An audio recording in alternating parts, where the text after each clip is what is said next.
but the return of Christ comes to a world that has been positively and dominantly affected by the proclamation of his saving gospel. Hi, this is Pastor Tim Bushong again, and we're talking about eschatology, and more specifically, the eschatology known as postmillennialism.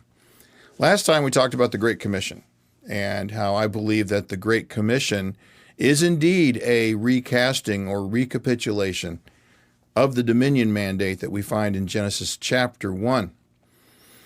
And we looked at the phrase all authority and how that is exhaustive of the Lord Jesus. It's uniquely his. He alone possesses this kingly authority. And there is no one else to whom he can ascribe this authority. It's absolutely extensive, comprehensive, covering everything.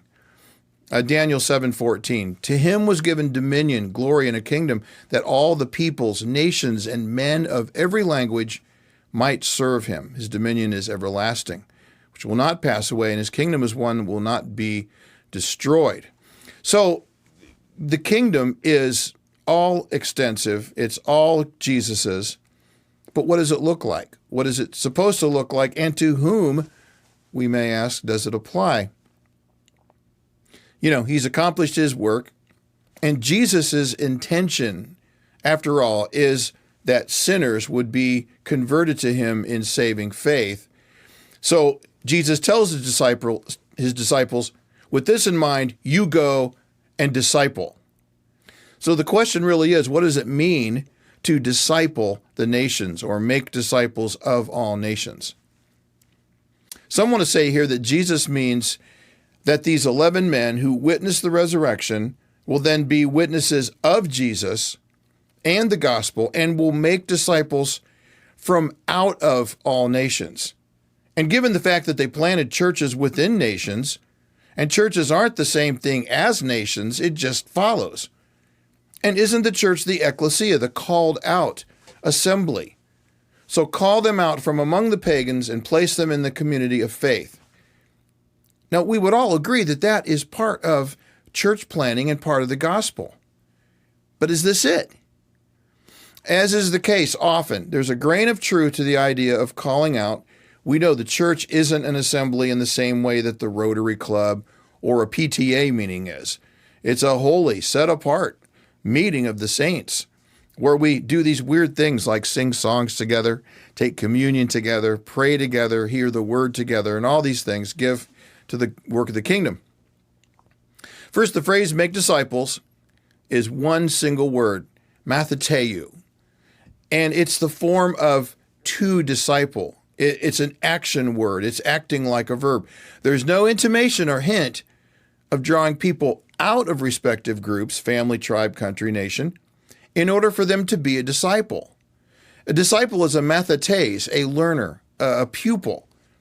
Discipling a new Christian is often what we immediately think of when we hear the word or phrase. But look at the context. Jesus tells his disciples that they are to disciple the nations. And I think by implication, it means all the nations.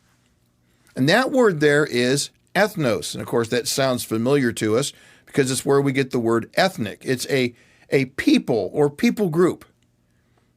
And it's interesting in the language that was used. If Jesus had wanted to say disciple people from within the nations, he could have used the common word for people, anthropos, men, people.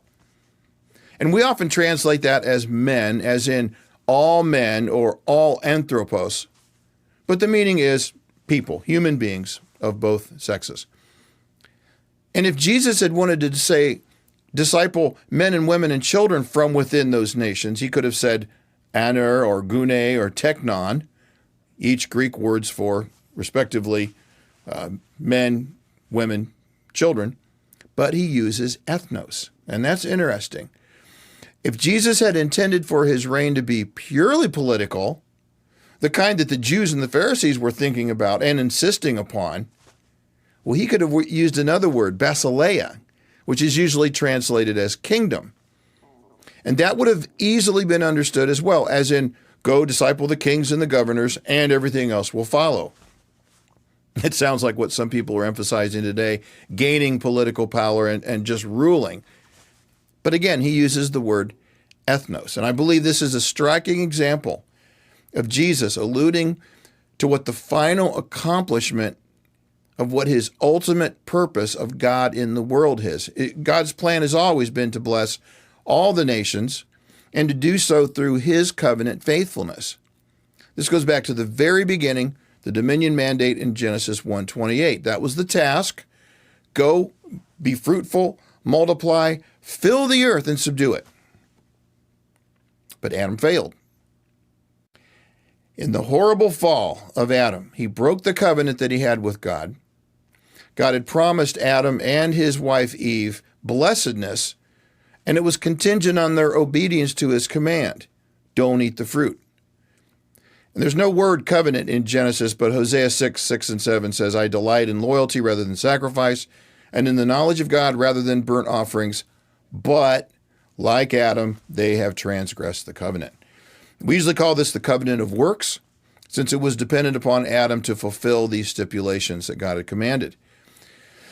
See, the promise then made after the fall in Genesis 3 that there would be strife or enmity between the seed of the woman and the seed of the serpent, but that one day there would be one particular, quote, seed of the woman who would crush the head of the serpent, Satan.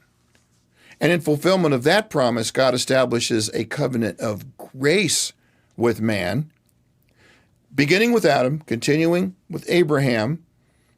I will make you a great nation. All the families of the earth will be blessed. That's Genesis 12:2-3. And these families are classes of people, tribes, ethnos. And to Abraham's grandson Jacob, he says, your descendants will be like the dust of the earth, and you'll spread out to the west, east, north, south. That's everywhere. And in you and your descendants, all the families of the earth shall be blessed. And lest we assume that God intends anything other than universal dominion to be in view rather than a strip of land along the Mediterranean, in Romans 4:13, Paul gives his apostolic perspective on this promise, where he writes, for the promise to Abraham and his offspring that he would be heir of the world did not come through the law, but through the righteousness of faith. So it's not just that specific land given and promised to Abraham, but it's the entire world, everything. And earlier I read from Daniel 9 that Jesus is given a kingdom so that all the peoples and nations, ethnos of men, every language would serve him. There's a fundamental truth. It was never God's intention that only Israel, that is the physical descendants of Abraham, would inherit this small strip of land on the eastern Mediterranean, but that his spiritual descendants, those who are of the faith of Abraham, would be the ones who inherit the entire globe. Just a fraction of the passages we could bring. The goal, my friends, of the Great Commission is absolute world dominion, and we're going to talk about that next time. All right, that's all for now. Again, Pastor Tim Bushong, Syracuse Baptist Church. Thanks to the Eschatology Matters website and everyone putting in so much work to make this a happy place for all of our eschatological positions. See you next time.